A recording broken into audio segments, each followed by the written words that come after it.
Hello BSc second year students आपकी paper third चल रहा है फिजियोलॉजी ऑफ रेस्पिरेटरी सिस्टम।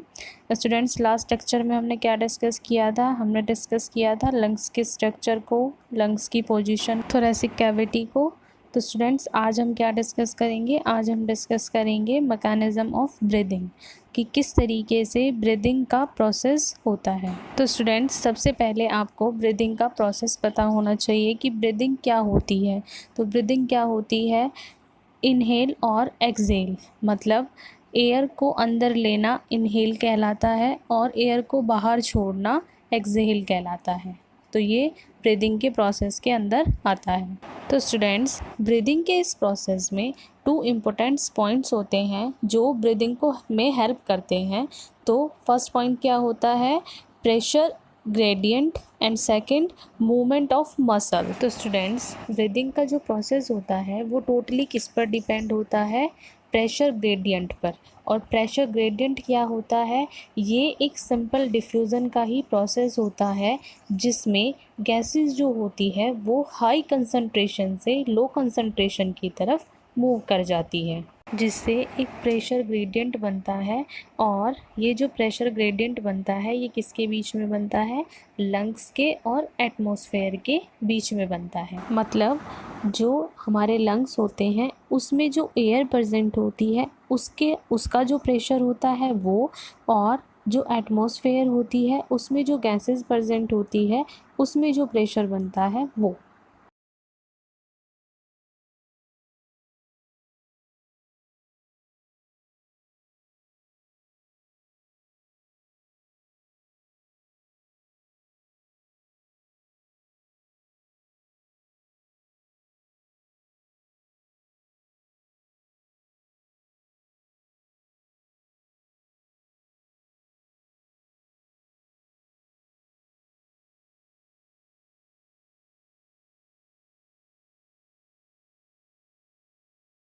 तो स्टूडेंट्स ब्रीदिंग के प्रोसेस में बहुत इम्पोर्टेंट रोल प्ले करती है हमारी मसल्स। कौन कौन सी मसल्स? डायफ्राम की मसल्स और रिब्स की मसल। डायफ्राम क्या था? यह एक डोम शेप स्ट्रक्चर होती है और नीचे की साइड प्रेजेंट होती है। कहाँ पर?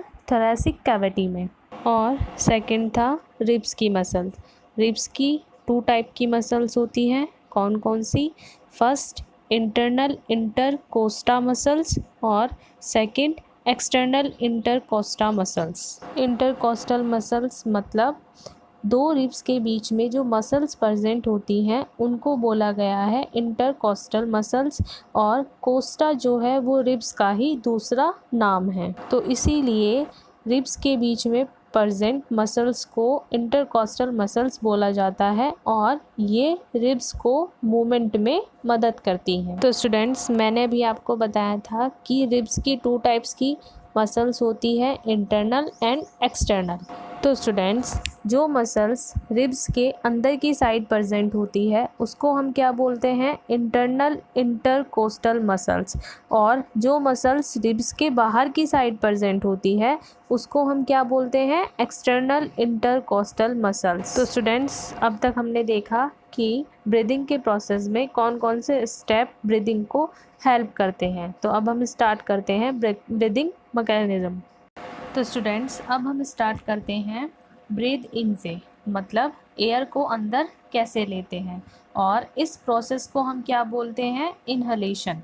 तो स्टूडेंट्स अब हम देखते हैं कि जिन मसल्स को हमने अभी डिस्कस किया है वो इनहलेशन के प्रोसेस में किस तरीके से हेल्प करती हैं। तो अब हम बात करते हैं रिब्स की मसल्स की, जिनको क्या बोला जाता है? इंटरकोस्टल मसल्स बोला जाता है। तो स्टूडेंट्स ये जो इंटरकोस्टल मसल्स होती हैं जब ये कॉन्ट्रैक्ट होती है तो जो हमारी चेस्ट कैविटी होती है वो बाहर की साइड आ जाती है, यानी कि जो रिब्स का मूवमेंट होगा वो किस तरीके से होगा? अप और आउटवर्ड। तो स्टूडेंट्स जो आउटवर्ड होता है वो किसकी वजह से होता है?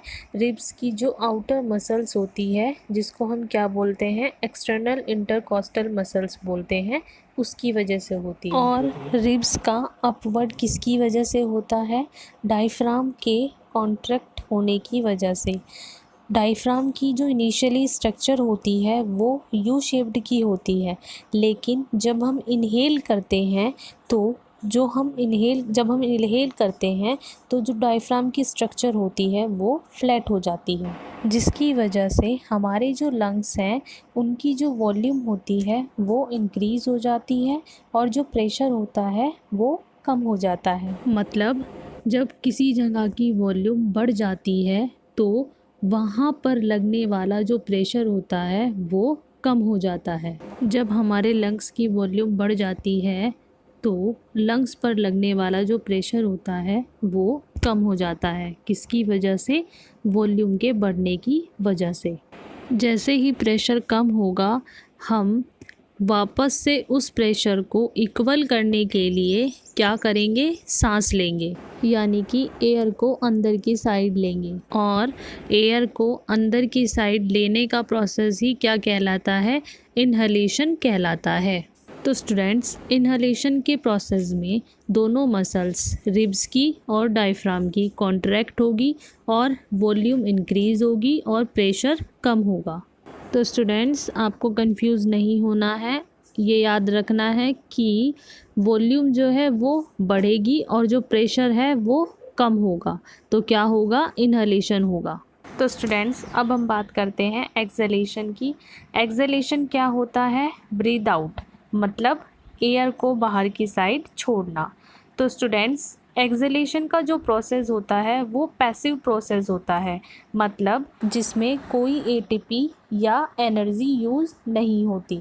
जबकि जो हमारा इन्हेलेशन होता है वो एक एक्टिव प्रोसेस होता है, क्योंकि जब हम सांस लेते हैं तो हमारी एटीपी भी यूज़ होती है। और तो स्टूडेंट्स, इन्हेलेशन की तरह एक्सहेलेशन में भी यही मसल्स वर्क करती हैं। कौन कौन सी? रिब्स की मसल्स और डायफ्राम की मसल्स। लेकिन वहाँ पर ये जो मसल्स हैं वो कॉन्ट्रैक्ट हो रही थी और यहाँ पर ये मसल्स जो हैं वो रिलैक्स कर रही हैं। जब रिब्स और डायफ्राम की जो मसल्स होती हैं वो रिलैक्स करती हैं तो जो रिब केज होता है वो अंदर की साइड और नीचे की साइड हो जाता है, जिसकी वजह से क्या होता है?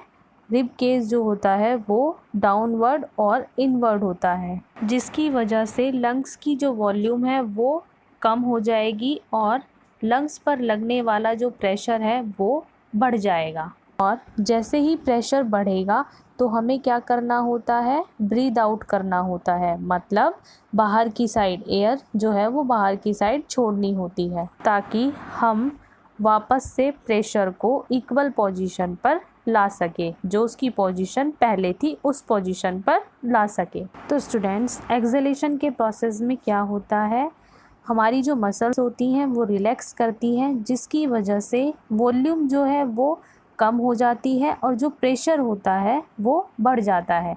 तो आपको कंफ्यूज नहीं होना है। ओके स्टूडेंट्स, ये था हमारा ब्रीदिंग का प्रोसेस, जिसमें हम देख सकते हैं कि हमारी जो मसल्स हैं उनके साथ साथ उनकी जो मूवमेंट है उनके साथ साथ प्रेशर ग्रेडियंट का कितना इम्पोर्टेंट रोल है इस ब्रीदिंग प्रोसेस में। स्टूडेंट्स, आज का जो हमारा टॉपिक था ब्रीदिंग का, आप उसको प्रैक्टिकली करके भी देख सकते हैं, जिससे आपको इजीली समझ में आ जाएगा कि ब्रीथिंग का जो मैकेनिज़्म होता है वो किस तरीके से होता है और उसमें क्या क्या प्रोसेस होते हैं। ओके स्टूडेंट्स, जब आप ब्रीद इन करते हैं तो जो चेस्ट कैविटी होती है वो बाहर की साइड आ जाती है, और जब ब्रीद आउट करते हैं तो जो आपकी चेस्ट कैविटी होती है वो वापस से उसी पोजीशन पर चली जाती है। तो स्टूडेंट्स, आई होप आज का जो हमारा टॉपिक था ब्रीथिंग मैकेनिज़्म का, वो आपको अच्छे से क्लियर हो गया होगा। किसी को कुछ भी डाउट हो तो आप पूछ सकते हैं। Okay students, thank you students.